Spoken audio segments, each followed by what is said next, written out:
बिस्मिल्लाहिर्रहमानिर्रहीम। इस वक्त हम प्रोफेसर डॉक्टर जावेद इकबाल साहब के साथ मौजूद हैं। डॉक्टर साहब बहुत शुक्रिया वक्त देने का। आपकी मोहब्बतें हमेशा हमारे ताक़ब में रहती हैं।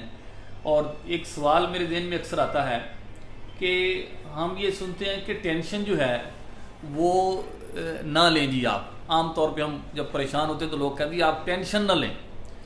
तो जहाँ तक मेरा ख्याल है कि टेंशन ली नहीं जाती, टेंशन खुद ब खुद हो जाती है। जिस तरह मोहब्बत की नहीं जाती, मोहब्बत हो जाती है। तो इसका आपके बारे में क्या ख्याल है आपका इसके बारे में कि ये टेंशन जो है वो इसको कैसे रिलीज़ किया जा सकता है? जी देखिए ना, अगर कुछ चीज़ ऑब्जेक्ट होता है ना, कोई एक, जैसे अभी एक ऑब्जेक्ट है जी, आप कहें ये ऑब्जेक्ट मौजूद है मगर इसका साया ना हो, तो ये तो नहीं हो सकता ना। तो आप कहते हैं साया नहीं होना चाहिए, साया नहीं होना चाहिए, ये तो नहीं हो सकता। तो टेंशन एज सच तो कुछ भी नहीं है, टेंशन तो साया है एक। ठीक है। तो जो हमारे अंदर इमोशनल कंडीशन चल रही होती है ये उसका साया होता है। और बहुत दफ़ा हमें ये लगता है कि टेंशन किसी बैरूनी वजह से हो रही है, यानी फ़लाँ बंदे ने मेरे साथ ये बुरा सलूक किया इसलिए मुझे टेंशन हो रही है, फ़लाँ ने मुझे ये फ़िक्रा कहा, फ़लाँ मुझे नुकसान हो गया, फ़लाँ जगह पर मेरी नौकरी का ये मसला हो गया, फ़लाँ जगह मुकदमा मेरे ऊपर गलत हो गया, किसी ने मेरी बेइज्जती कर दी। इस तरह के फैक्टर्स होते हैं, का अंदेशा कुछ भी नहीं। अच्छा, ये जो फैक्टर होते हैं ना सारे, ये फैक्टर तो अपनी जगह पर मुसल्लमा है, मगर जो टेंशन होती है वो इन फैक्टर की बुनियाद पर जो हमारा दिमाग एक कहानी बनाता है ना, टेंशन की बुनियाद वो होती है। गुड। आप मेरे कमरे में आए और आपने मुझे ज़ोर ज़ोर से डांटना शुरू कर दिया, बहुत सख्त सुस्त कहा और बहुत मेरी खिंचाई की।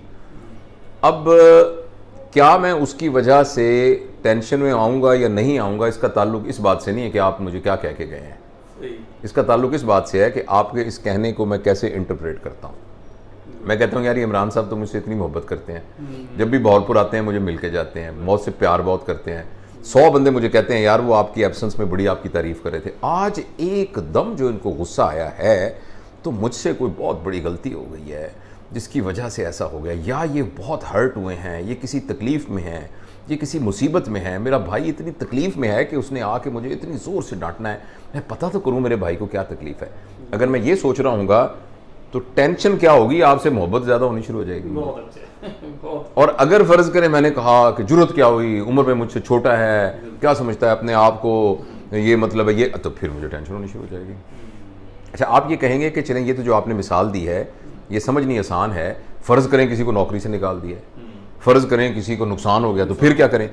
देखिए जो कुछ हो गया है ना वो तो हो गया है, वो तो पास्ट है, वो तो हो गया, वो तो होना था, वो तो हो गया है बिल्कुल। अच्छा, अब वो हो गया है वो कोई आपके कंट्रोल में है नहीं, और जो हो गया होता है वो पत्थर की सिल है, बिल्कुल वो तो नहीं चेंज होती ना। जो हो गया वो चेंज नहीं, एक पत्थर की सिल है वो तो चेंज नहीं होगा। लेकिन जो हो सकता है फ्यूचर में या अब, वो गुंदा हुआ आटा है। बहुत अच्छा। अब तो देखो ना, अब जो कुछ हो गया वो तो हो गया है, उसमें तो कोई शक नहीं है। टांग किसी की कटनी थी, कट गई है, एक्सीडेंट हुआ, टांग कुछ भी नहीं, गाड़ी पे जा रहे थे पता भी नहीं था टांग कट गई। तो मैं ये तो नहीं कहता कि ये फैक्टर इतना स्ट्रांग नहीं है, लेकिन सिर्फ ये कि अब तो हो गया है, अब क्या करें। जो हो गया है उसको मैं चेंज कर नहीं सकता, मेरी टांग तो अब नहीं हो सकती, लेकिन जो आने वाला है वो गुंदे हुए आटे की तरह है। अब आप खुद बताएं, अक्लमंदी जो है वो पत्थर की सिल के साथ सिर टकराने में है कि गुंदे हुए आटे से नई कोई तोता, कोई कुछ और बना सकते हैं। तो इसलिए ये सिर्फ समझने की बात है। तो मैं ये नहीं कहता कि इंसान को टेंशन नहीं होती, मैं ये नहीं कहता कि बाहर जरासीम मौजूद नहीं होते, मगर बीमार वो होता है जिसकी मुदाफ़ियत का निज़ाम कमज़ोर होता है। जिसका मुदाफ़ियत का निज़ाम कमज़ोर नहीं होता उसको नहीं होती, उसको नहीं बीमारी होती। अब कोरोना इतने लोगों को था जिनकी मुदाफ़ियत ठीक थी, उनको नहीं हुआ। तो उसी तरह फैक्टर्स बाहर मौजूद होते हैं, लेकिन हम अंदर से कैसे उसको रिएक्ट करते हैं ये फैसला होता है कि हमें टेंशन होती है। लिहाजा हमें अपने आप को एक बुर्दबारी, एक समझ, एक कॉन्शियस लेवल, जो भी कोई फैक्टर होता है ना, उस फैक्टर पर इमोशनली रिएक्ट करने की बजाय हमें ये चाहिए कि उसको गौर करें। ये इंसान से नामुमकिन है कि कोई गलत बात हो तो वो महसूस ना करे, लेकिन हम ये करते हैं कि सिर्फ महसूस करते हैं। महसूस ज़रूर करें, पहले सोचें फिर महसूस करें। इसको रिवर्स कर देंगे तो आप देखिएगा कि जिसको हम टेंशन कहते हैं ना, हो सकता है उसकी वजह से टेंशन ना हो बल्कि ज़्यादा मतलब इंप्रूवमेंट हो जाए। Thank you so much. Thank you.